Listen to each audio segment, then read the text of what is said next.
اعوذ باللہ من الشیطان الرجیم بسم اللہ الرحمن الرحیم صلو علی الحبیب اللہم صلی علی سیدنا و مولانا محمد وبارک وسلم وصلی علیہ۔ نبی اکرم صلی اللہ علیہ وآلہ وسلم کی سیرت مبارکہ بیان کی جا رہی ہے۔ اللہ تعالی ہم سب کو سن کر عمل کرنے کی توفیق عطا فرمائے۔ سید عالم صلی اللہ علیہ وآلہ وسلم کے لباس مبارک کے حوالے سے روایات میں آتا ہے کہ آپ کسی بھی قسم کا التزام نہیں فرماتے تھے۔ عام سی ایک چادر، قمیض اور تہبند جو تھا وہ آپ کا لباس کا حصہ تھا۔ آپ نے روایات میں یہ بھی آتا ہے کہ جو شلوار ہے اسے پاجامہ کہا جاتا ہے کہ استعمال نہیں کیا، لیکن کچھ روایات ایسی ہیں کہ ان کے مطابق باقاعدہ طور پر امام احمد نے اور اس کے بعد دیگر جید صحابہ کرام نے لکھا ہے کہ آپ نے مینا کے بازار میں اپنے لیے پاجامہ بھی خریدا۔ اس لیے روایات سے یہ شلوار جو ہے تہمد کے بجائے اگر کوئی شلوار سلواتا ہے یہ بھی ثابت ہے۔ اور اس کے بعد سید عالم صلی اللہ علیہ وآلہ وسلم آپ یہ جو امامہ شریف ہے اس کا یہ جو شملہ ہے یہ اس طرح کندھوں کے درمیان بھی پھینکا کرتے تھے اور کبھی کبھار اس کو اس طرح آگے بھی رکھ لیا کرتے تھے، اور کبھی کبھار باقاعدہ طور پر صحابہ کرام کہتے ہیں کہ نبی اکرم صلی اللہ علیہ وآلہ وسلم اس طرح اس کو اپنی گردن کے ساتھ تھوڑی کے ساتھ لپیٹ بھی لیا کرتے تھے۔ اور آپ کا جو امامہ شریف تھا یہ سیاہ رنگ کا تھا، کالے رنگ کا امامہ نبی اکرم صلی اللہ علیہ وآلہ وسلم زیادہ استعمال فرماتے تھے، اور سر پہ ٹوپی رکھنے کے بعد جو ہے وہ کپڑا باندھا کرتے تھے امامہ شریف، ویسے ہی سر پر امامہ یہ ثابت نہیں ہے۔ اور اس حوالے سے یہ ایک مطلب عام سی چیز ہے، کسی بندے کے پاس رومال ہوتا ہے وہ سر پر لپیٹ کے نماز پڑھنا شروع کر دیتا ہے، ایسی چیز نہیں ہے۔ جب تک آپ کے سر پہ ٹوپی نہیں ہے تو آپ وہ امامہ شریف باندھ نہیں سکتے، کیونکہ حضور نے فرمایا کہ ہم میں اور مشرکین میں یہی امتیاز ہے کہ ہم ٹوپیوں پر امامہ باندھتے ہیں۔ اس کا مطلب ہے وہ لوگ ٹوپیوں پر امامہ نہیں باندھتے تھے، اور یہ نبی اکرم صلی اللہ علیہ وآلہ وسلم نے واضح فرما دیا کہ مشرکین اور ہم میں یہی امتیاز ہے۔ آقا کریم صلی اللہ علیہ وآلہ وسلم کو ویسے تو شاہانہ لباس پہننا یہ اتنے پسند نہیں تھے، لیکن کبھی کبھی آپ قیمتی لباس زیب تن فرما لیا کرتے تھے۔ پسند نہ ہونا اس سے یہ مراد نہیں تھا کہ امت کے لیے منع فرما دیا ہے، بلکہ نبی اکرم صلی اللہ علیہ وسلم چونکہ آپ نبی تھے اور آپ قناعت شاری کرتے تھے اور اس عاجزی بھی فرمایا کرتے تھے، اور اس لیے کبھی کبھار آپ اچھا لباس، قیمتی لباس زیب تن فرما لیا کرتے تھے۔ عبداللہ ابن عباس ایک فرقہ ہے حروریہ، یہ خارجیوں کا فرقہ ہے، ان کے پاس سفیر بن کے گئے تو یمن سے آئے ہوئے نہایت قیمتی لباس حضرت عبداللہ ابن عباس نے پہنے، بہت بڑے فقیہ تھے صحابہ میں۔ تو حروریہ کے لوگوں نے ان سے کہا ابن عباس یہ کیا لباس تم نے پہنا ہے، بڑا مہنگا ہے، بلکہ اعتراض کرنے لگے۔ تو حضرت ابن عباس نے جواب دیا کہ میں نے حضرت صلی اللہ علیہ وآلہ وسلم کو ان سے بھی بہتر کپڑوں میں دیکھا ہے۔ اس کا مطلب ہے سید عالم صلی اللہ علیہ وآلہ وسلم وہ قیمتی لباس بھی زیب تن فرمایا کرتے تھے۔ آج کل اکثر کہا جاتا ہے نا جی لائٹ سے کپڑے جو ہیں وہ مردانہ کپڑے ہوں، یہ حالانکہ سید عالم صلی اللہ علیہ وآلہ وسلم کو زرد رنگ کے کپڑے زیادہ پسند تھے۔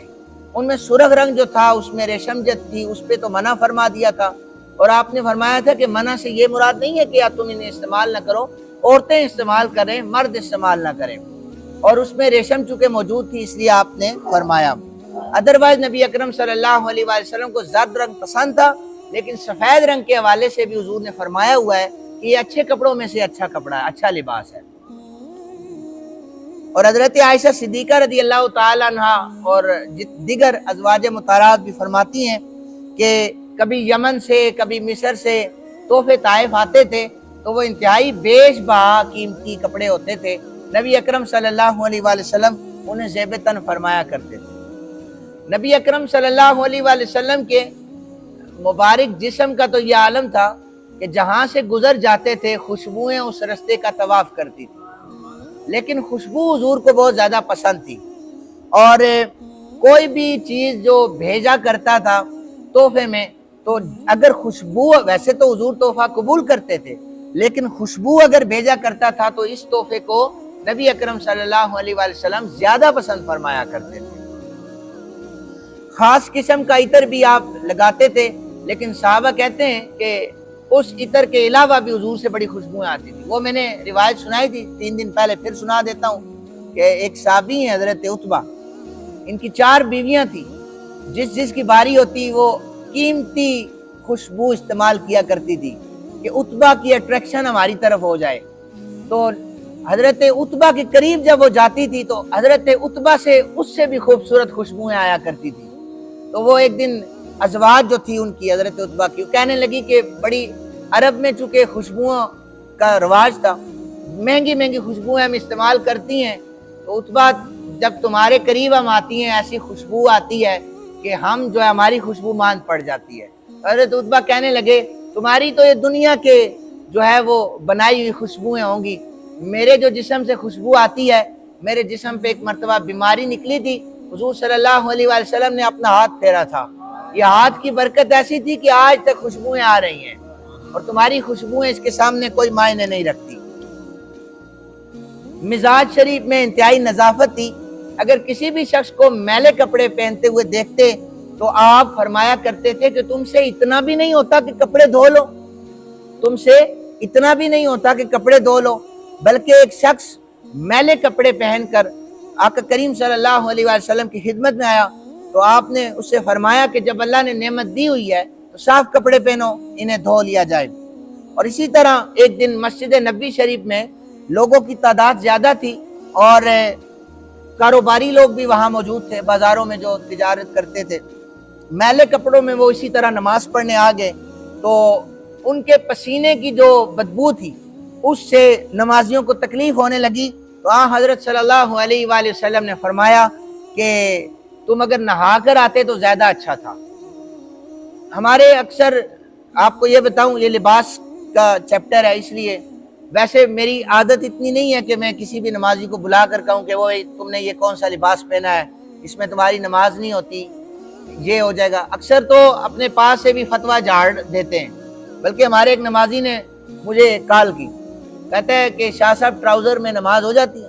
میں نے جو مسئلہ بنتا تھا انہیں بتایا، کہنے لگے کہ یہاں پر اجویری مسجد کی بات کر رہا ہوں، آپ کی باتیں آپ ہی کو سنا رہا ہوں، ٹھیک ہے، یہ نہ سمجھے گا کسی اور کی مثال دے رہا ہوں۔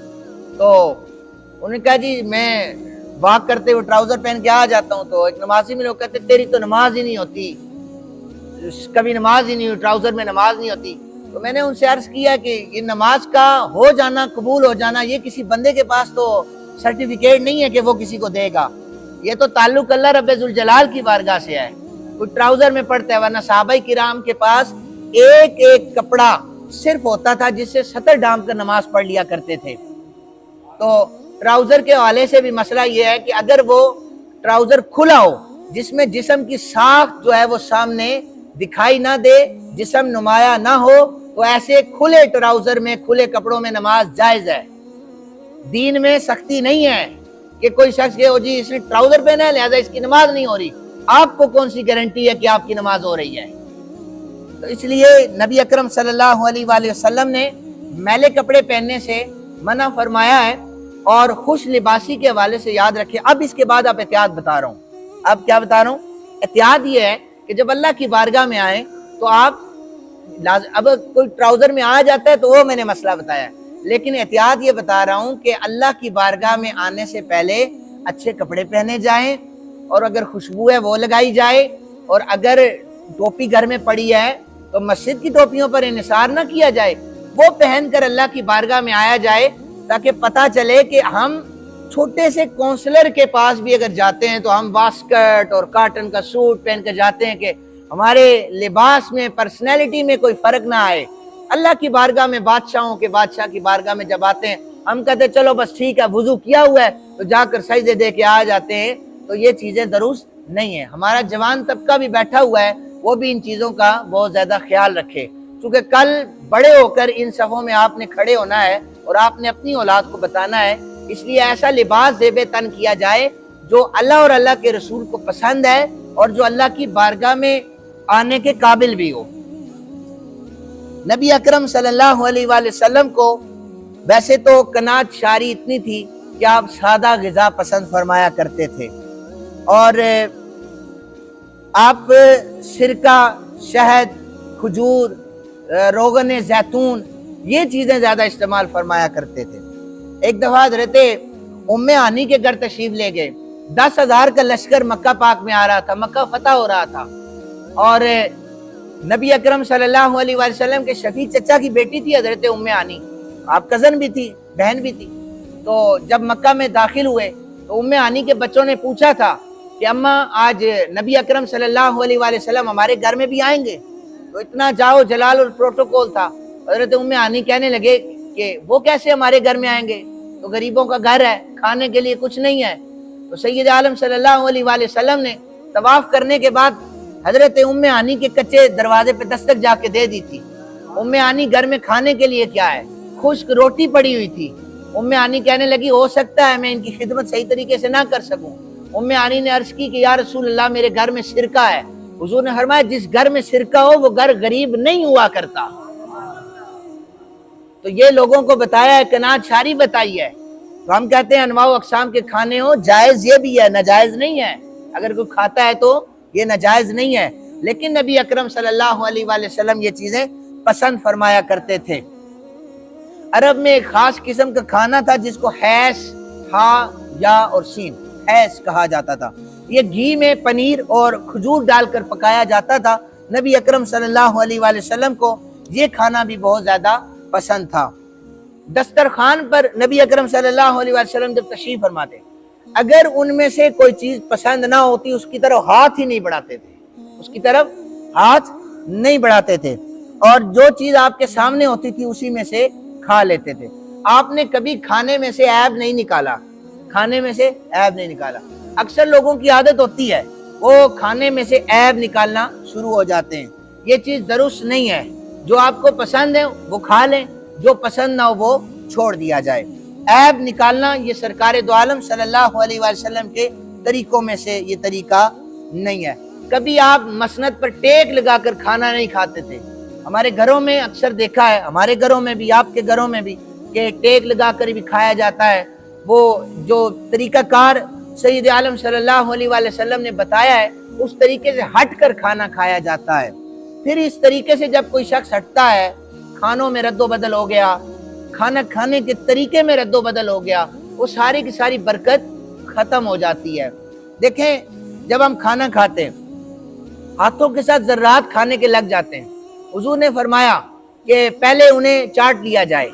ہو سکتا ہے کہ تمہارے کھانوں میں سے جس کھانے میں برکت ہو وہی ذرہ تمہارے ہاتھ پہ لگا ہو۔ ہم سب سے پہلے ٹیشو پیپر ڈھونڈتے ہیں، اس کے بعد واش بیسن پر ہاتھ جا کر واش کراتے ہیں۔